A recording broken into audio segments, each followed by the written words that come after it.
Hello, ladies and gentlemen. Welcome to another ICBA cast. I'm Jordan Bateman, Vice President of Communications. I'm so excited today for the Independent Contractors and Businesses Association, joined as always by Chris Gardner, President of ICBA. Chris, hot off the presses.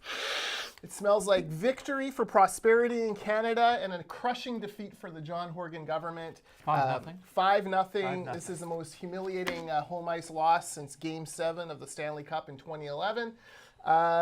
Chris, the Court of Appeal for British Columbia has finally come back with its ruling on the reference case. This was the tool in the toolbox, so to speak. John Horgan asking if British Columbia had the right to restrict heavy oil bitumen, as Andrew Weaver likes to call it, through our borders. And the answer is no. And you want to know why it's no? Because 25 other court cases say no. Yeah, it was 5-0. BC Court of Appeal, a resounding defeat of the NDP government. Can happen to a nicer group. Well, listen, they were the court didn't quite go far. The court did actually use their lawyer was trying to make an argument that disingenuous was my favorite word. One of the arguments, and she pointed out that his line of reasoning was disingenuous. Now, I would say if you step back and look at this and take away the legal language, the reality is this: the government was trying to frustrate this project.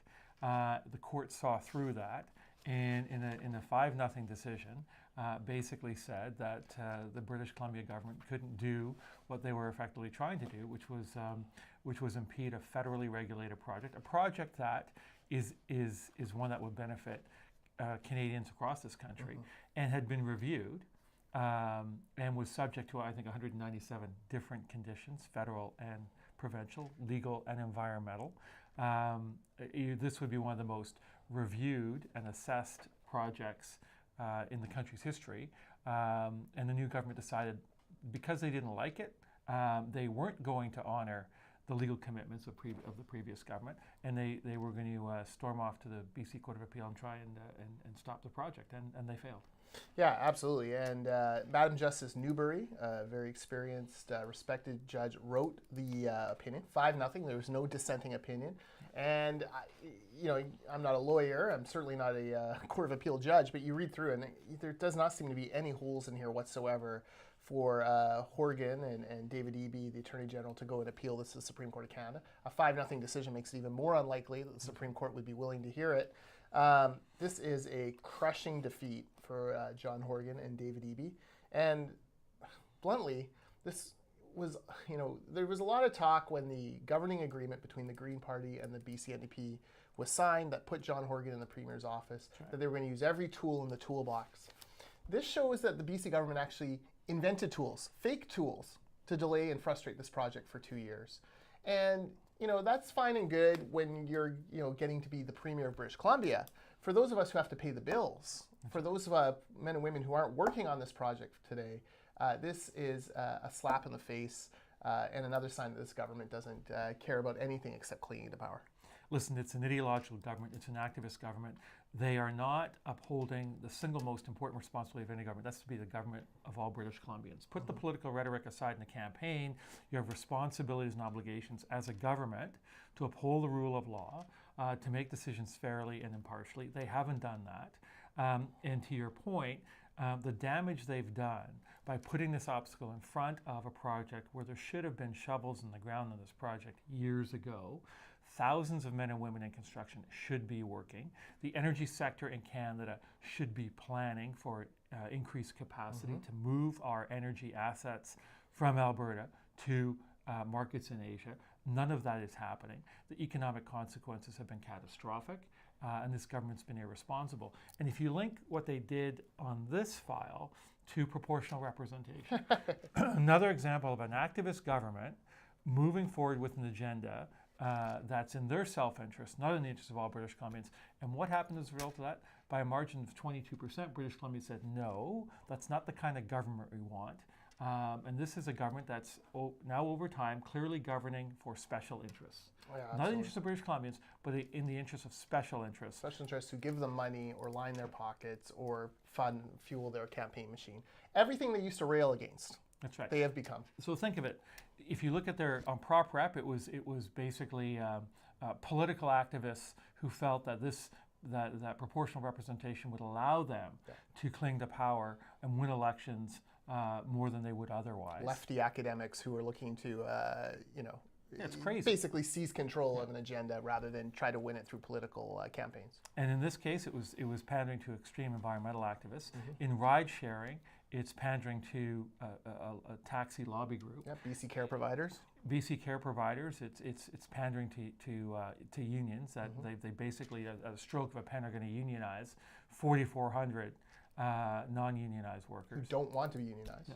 And in the construction sector, they're basically saying that if you're going to work on a publicly funded infrastructure project, you have to join one of 19 unions that have been singled out, not any union, just 19 unions, and they're going to funnel all the work to the 15% of the workforce that is represented by the building trades. It's not fair, it's offensive, and again, it's another example of this government governing for special interests. They don't have fairness in mind, they're not being practical, they're not consulting, they've got a radical agenda and they're implementing it every single day. Yeah, and this also, you didn't even mention the changes to the labor code. Jock Finlayson, one of the most respected economists in British Columbia, an even keel guy by anyone's definition, coming out and saying this, the NDP are taking a sledgehammer to the Employment Standards Act. This is a dire situation right now. We didn't even talk about the relationship and how this destroyed the relationship between British Columbia and Alberta, between two NDP governments at the time. This is going to take years and years and years to mend this relationship. Yeah, John Horgan effectively started a trade war with Alberta. Yeah. And the former premier, as you pointed out, NDP premier, at one point said, we're going to stop allowing the import of BC wine into Alberta and preventing its sale to John Horgan's old friend did that. Yeah, how can you start a trade war with a province where it's our biggest trading partner? Yeah. It's $30 billion worth of goods and services go back and forth between Alberta and British Columbia. And John Horgan, in the stroke of a pen, says we're going to stop and do everything we can to frustrate Alberta getting its energy assets to market. And that triggered the natural response in Alberta, which is a trade war. And it's crazy that what's happening in Victoria is irresponsible, and it's costing British Columbians and Canadians enormously as these guys pursue folly after folly. Yeah, and this nonsense forces the federal government to step in, use taxpayer money to buy this pipeline, to assume all of the risks involved in building this pipeline. Again, something that did not have to happen if John Horgan could have put Canada before his own selfish political ambitions. Okay, coming up next, federal cabinet, June 18th. Apparently that's when we'll get a decision as to whether they're going to go ahead with this project. All indications are yes. Certainly Prime Minister Trudeau recently had another run-in with a protester. It certainly sounds like he's laying the groundwork for a yes there. This, of course, revolves around some more Indigenous consultation. My suspicion is June 18th they come out with a yes and an agreement with several First Nations to actually invest in the project, which probably is a way to get this a little bit closer to the finish line. Chris, federal election in October. Will shovels be in the ground by October? Well, yeah, I think there's in all likelihood there'll be some shovels in the ground. This project's been delayed for years. It should be halfway through the construction phase. It's not, and you mentioned a good point. All of the obstructionist behavior of both the environmental movement and the government of British Columbia forced the government of Canada to buy a project where the private sector was fully prepared to make an investment. This would not be happening in any other jurisdiction. This would not be happening in the United States or in most OECD countries would be saying, yeah, if the private sector is prepared to invest $6, $7, $8 billion in an energy economy, the doors would be swung open and come on in. Not in British Columbia, and it's tragic, the consequences of this decision. This seems to be the last outstanding item in that governing agreement between the Greens and the NDP. The Greens have never shown themselves to be terribly smart politically, but wouldn't the smart thing to do now is to go back to the NDP and say, look, and to the Liberals and say, let's renegotiate these deals. We've got a fall session coming up and there's some stuff we want to do. I bring this up because the Greens were bragging on Twitter about how they got a piece of legislation through in this last session. They have been the coalition partner for 2 years, and they've only gotten one piece of their legislation through. What a joke. And, look, Dr. Weaver did a lot for ICBA and for labor relations as a whole by sticking to the secret ballot on union votes. but he has got to deliver more for his constituents, or the NDP are going to run all over him in the next election. Yeah, you mentioned a good point. I do think that one bill in 2 years. If you step back and look at this and say, what has Andrew Weaver gotten out of this process? And there may be some things that inside the Beltway they think they've been able to amend or revise legislation, but from the perspective of the general public, they don't see much, and that's really the trap that Andrew Weaver has.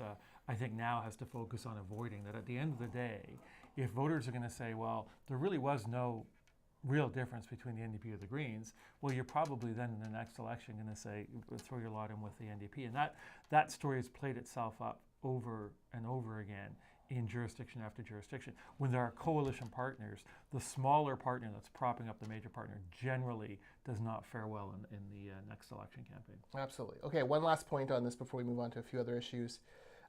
There's some people out there now saying, oh, well, this ruling will also kill any idea that Jason Kenney has about limiting what comes to British Columbia as far as gasoline goes.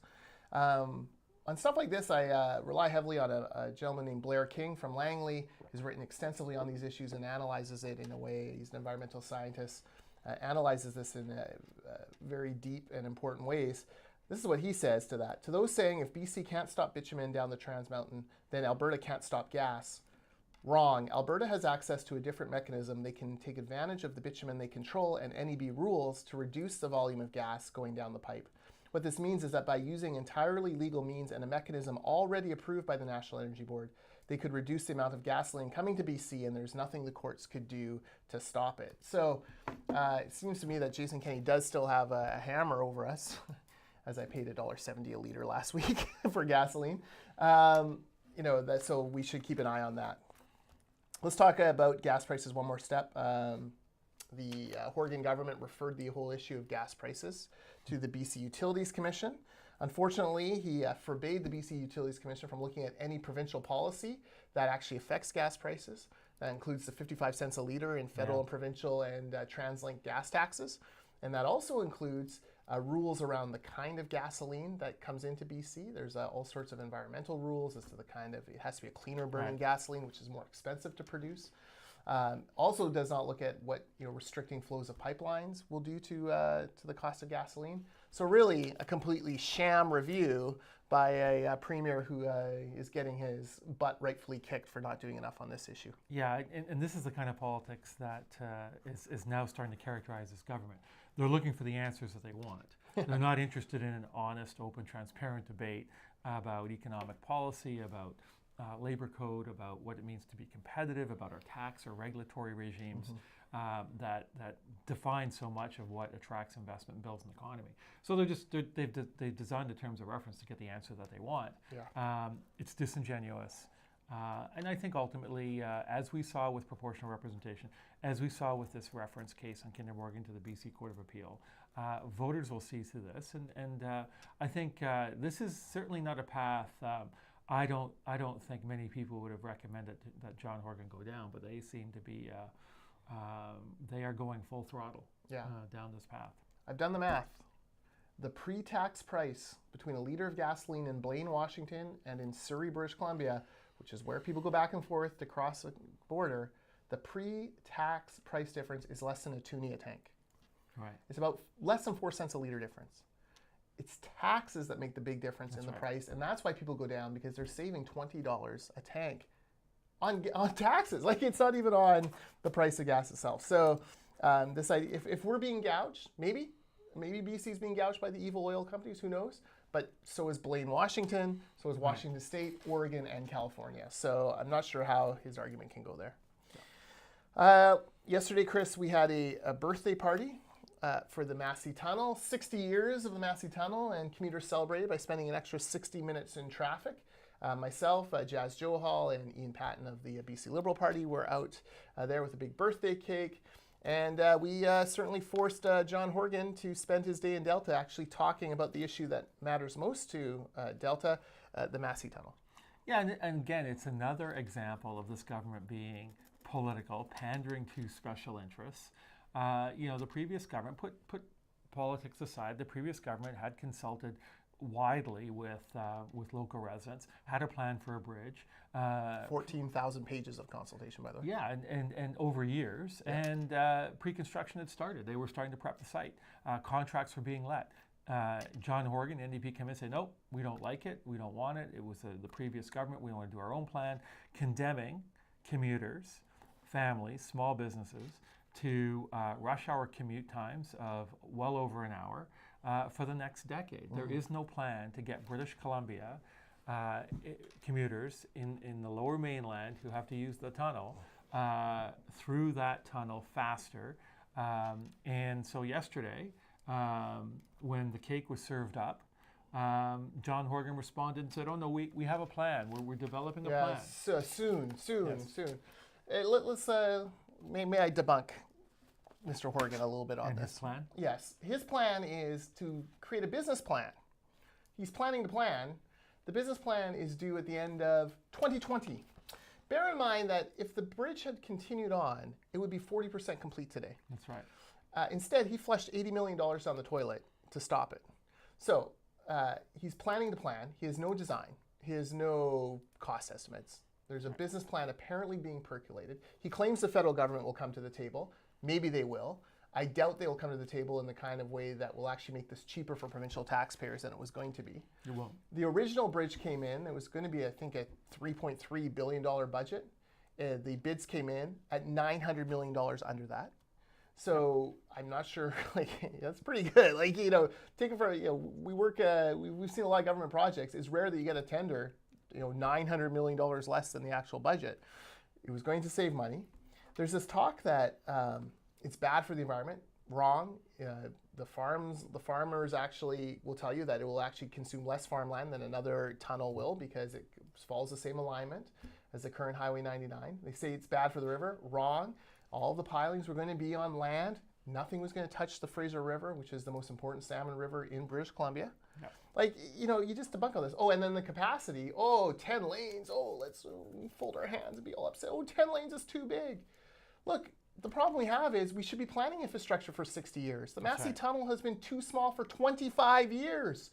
We should be planning ahead. And when you already have a Massey Tunnel that has 3 lanes on counterflow and it's still congested at rush hour, you got to build at least 5 lanes in order to have enough to have your HOV or SkyTrain or transit and all truck of that. lanes. And truck lanes. You want to have a truck lane. You want to have a lane that can take people right to Steveston Highway. Take it from a guy who used to wait 45 minutes a day in the Port Mann Bridge lineup. A big bridge is good. Yeah. And we had the plan. It was $900 million under budget. It would be 40% complete today. But John Horgan says, we're going to get on this soon, Chris. We're going to study it again. Any moment now.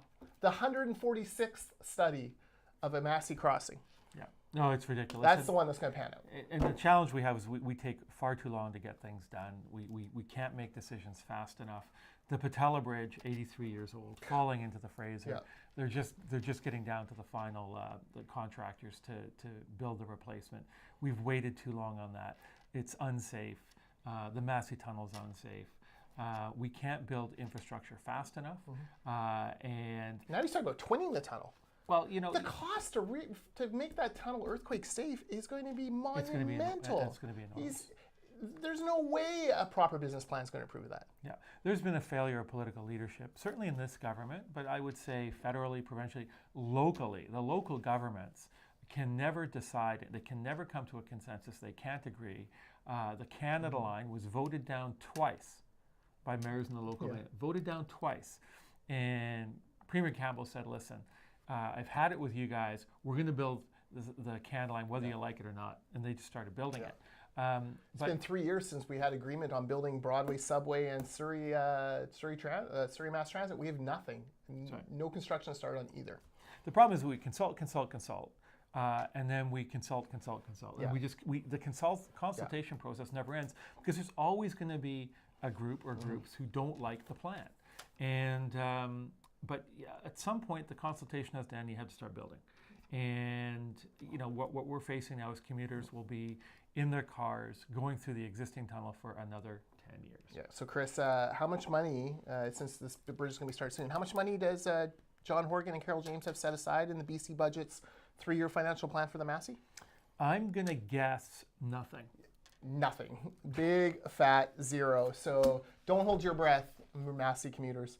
I was asked yesterday at the press conference by a very kind reporter, how would, Jordan, you're a little taxpayer guy, how would you guys pay, how are you going to pay for this bridge? $2.5 billion or $3 billion or whatever it's going to be. That's a lot of money. Pretty simple there. Don't do union-only bidding on all your other transportation construction projects. Exactly. Don't drive up prices by 25 to 35% on all these other projects. And guess what? You'd have enough money to do the Massey Tunnel. The Massey Tunnel was canceled so that John Horgan could pay off his friends in the sweetheart deal with the 19 building trades unions on the Patello, on Highway 1, and on the Broadway subway. And Chris, we've seen the first Highway 1 tender. This is 2 lanes of 2 kilometer lanes east of Revelstoke. And it's already $25 million more than they were budgeting. Yeah, it's crazy. It's nearly, of the pure, the original budget came out at $35 million. Tenders came in at 52, I think 52 was low bid. It's crazy. And their budget now plan is for 85. And this is the problem. What they've done is they've restricted labor. They're basically saying to contractors, you can only use 15% of construction workers in this province who are members of the Building Trades Union. Other 85% of the workers, of construction workers in BC, whether they're a member of another union or not, that's not good enough. They are excluded. And not only does a worker have to join the union, if they're not married, they have to leave the employment of their current employer and become an employee of a Crown corporation. So we're creating a new Crown corporation to hire construction workers to build taxpayer-funded infrastructure. Already have jobs. It doesn't make any sense. It is crazy. And so contractors, one, are not bidding these projects. They're saying, we're busy enough. Construction's as busy now as it's ever been in decades. They only had 4 bids on that project. Usually you get 10 or 11. Yeah, so they're walking away and saying, I don't need to try to spend time and money trying to figure out how my employees now leave my employment, become employees of a Crown corporation. How am I going to hopefully they get reassigned to me when I'm actually working on the project. Yeah, how do I know the costs of managing my workforce? Yeah. And how do I know what workers I'm going to get? Because the workers are no longer my employees and they will be dispatched from 19 different union hiring halls. Yes. We're going back to the 70s to build projects for this century. It doesn't make any sense. Yeah. It's absolutely ridiculous. Okay, last question for you, Chris. You've been doing a bit of a tour of ICBA members and then other business stakeholders. What's the general sense now in the business community? Here we are 2 years into this NDP, you can't call it a mandate, but this NDP government. Where are we at? I think if you high level, a couple of things that I'm hearing. The cost of doing business has increased, and it's increased significantly. Mm-hmm. 2, we have a government in Victoria that is not business friendly, that does not understand or appreciate what it takes to attract investment and create jobs and opportunity. We don't have a government that understands the value of creating jobs and how important it is. The fundamental starting block of any community is a job. Mm-hmm. And jobs develop because companies take risks, they invest dollars, they get projects approved in a timely basis, and they provide opportunities and training for their workforce. We have a government that doesn't believe in any of that, and that's the overall concern, is that confidence in the economy is starting to decline, and the cost of doing business is starting to go up, and there is absolutely no confidence in what's coming out of Victoria in terms of creating an environment that will help attract investment and jobs to this province. So the storm clouds are brewing, and they're coming in fast and furious. And I would say if we were weather forecasters, we'd be forecasting 12 months from now a lot of rain in the forecast. I mean, Horgan's fighting with the 85% of the construction industry. He's fighting with private care providers. He's fighting with the forest industry. He's fighting with teachers. Yeah. He's fighting with, all these different groups now are starting to line up. And this happy-go-lucky John Horgan, that's been a bit of a myth the past 2 years. You're seeing more and more the realities of governing get to them. The agenda of this government is driven by special interests, not about families in British Columbia. Yeah, not about affordability, that's for not sure. about affordability. We didn't even talk about, they came out with a report, $90 billion lost in equity in the Lower Mainland alone in housing prices. Well, and the NDP take a victory lap, this is the greatest thing ever. Yeah. People's retirements are being taken away. Yeah, and so if they don't understand the fundamental law of economics, supply and demand. If you do not increase supply, then the price will go up. And they will not increase supply of housing. They're doing everything they can to suppress demand and they're not doing anything to increase supply, and so that means that housing will ultimately, over the medium and long term, get more expensive. Yeah. And what they don't realize now is that all these projects that were being built under the boom are coming to an end, and now people, construction companies are starting to pause. Developers are starting to pause. Like, what is the financial incentive or model for me to actually make money on the next project? Yeah. And we met with a commercial plumbing company recently that's had a plumber shortage for 7 years. They've not been able to get enough plumbers into the roles they need. Now they have a surplus because residential construction is slowing, and they're picking up residential plumbers and turning them into commercial ones. Yeah. So great for that company, great for those workers to move on to another job. Terrible for the residential construction industry, which is the backbone of construction in British Columbia. Yeah, that's right. It's not good. But hey, John Horgan says, don't worry, he's on it. What do we got? 5-0. BC Court of Appeal. Nothing. John Horgan got beat like the Dallas Cowboys in the playoffs. Hang on. Sorry. All right. Well, that's it for the ICBA cast. Join us next week. It's the final week of the legislative session next week. Oh, okay. And let me tell you, absence will not make the heart grow much fonder, I can tell you. But right. It'll be nice to shunt them off to Twitter for, at least they can't make any stupid laws over the summer. That's right. So we have that hope at least. So stay tuned. You can follow us at ICBABC on Twitter, or if you want the more feisty political type stuff, at Jordan Bateman on Twitter. And we will talk to you again next week. Great. Have a good weekend.